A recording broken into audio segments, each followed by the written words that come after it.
ओम साईराम. श्री साईबाबा आणि दत्तगुरू हे एकच रूप असल्याचा अनुभव आपणास सांगत आहे.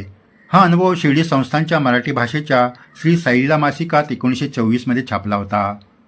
कृष्णराव परुळकर यांनी हा अनुभव लिहिला होता. ते लिहितात, एकदा माझे मित्र नारायण शिंदे, सदुभैया आणि मी 1903 मध्ये गाणगापूर या दत्तस्थानी गेलो होतो. शिंदे यांना 7 मुली होत्या. त्यांना मुलगा नव्हता. म्हणून मी नदीच्या संगमावर त्यांना म्हणालो, तुम्ही दत्तगुरू यांना प्रार्थना करा की मुलगा झाल्यास त्याला या दत्तस्थानी दत्तचरणी दर्शनाला घेऊन येईन. शिंदे यांनी तेथूनच अशी प्रार्थना केली. तेव्हा मी म्हटले, येथून नाही तर दत्त मंदिरात जाऊन प्रार्थना करा. त्याप्रमाणे त्यांनी दत्त मंदिरात जाऊन मुलगा होण्यासाठी प्रार्थना केली. नंतर दत्तकृपेने त्यांना वर्षभरात मुलगा झाला.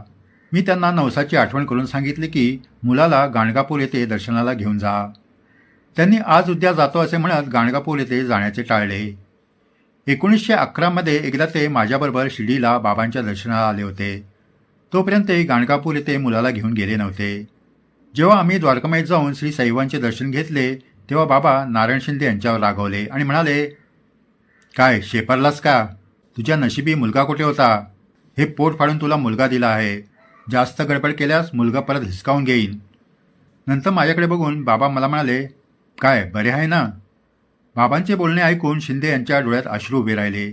त्यांनी बाबांची क्षमा मागितली आणि शिर्डीहून परत आल्यावर ते मुलाला घेऊन पत्नीसोबत गाणगापूर येथे गेले. यावरून लक्षात येते की श्री दत्तगुरू यांना केलेली प्रार्थना बाबांना पोहोचते. श्री दत्तगुरू आणि श्री साईबाबा एकच आहेत असे अनेक अनुभव भक्तांना आलेले आहेत. यापुढे असेच अद्भुत अनुभव आपणास सांगण्यात येतील. आपण जर हे चॅनल सबस्क्राईब केले नसेल तर जरूर करावे आणि व्हिडिओ शेअर करावे. जय साईराम.